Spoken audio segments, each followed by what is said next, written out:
سلمان بلوچ کی رپورٹ کے مطابق خاران بے نظیر انکم سپورٹ پروگرام کی رقم کی تقسیم میں بد نظمی، عوام پریشان۔ خاران میں بے نظیر انکم سپورٹ پروگرام کے تحت ملنے والی رقم کی تقسیم ایک بار پھر بد نظمی کا شکار ہو گئی ہے، جس کے باعث غریب اور متوسط طبقے کے افراد شدید پریشانی میں مبتلا ہیں۔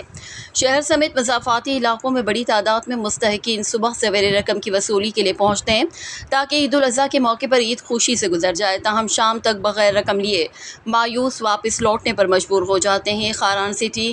دلارام ہاؤس کے عقب میں واقع محکمہ فوڈ کے گودام میں 5 آؤٹ سورسڈ ایجنٹس رقم کی ادائیگی کا عمل انجام دے رہے ہیں۔ مختلف ذرائع کے مطابق ان ایجنٹس کی جانب سے فی کس 500 سے 1000 روپے تک کی غیر قانونی کٹوتی بھی کی جا رہی ہے۔ ایجنٹس کا موقف ہے کہ خاران میں انٹرنیٹ سروس کی کمی کے باعث ڈیوائسز صحیح طور پر کام نہیں کرتی، جس سے نظام مزید سست ہو جاتا ہے۔ خواتین، بزرگ اور بچے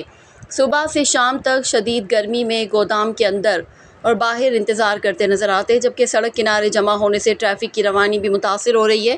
گودام میں صرف ایک چھوٹا سا ٹینٹ لگایا گیا ہے اور پینے کے پانی کا بھی ناکافی انتظام ہے۔ موجودہ صورتحال کے پیش نظر وزیر خزانہ اور معدنیات میر شعیب نوشیروانی،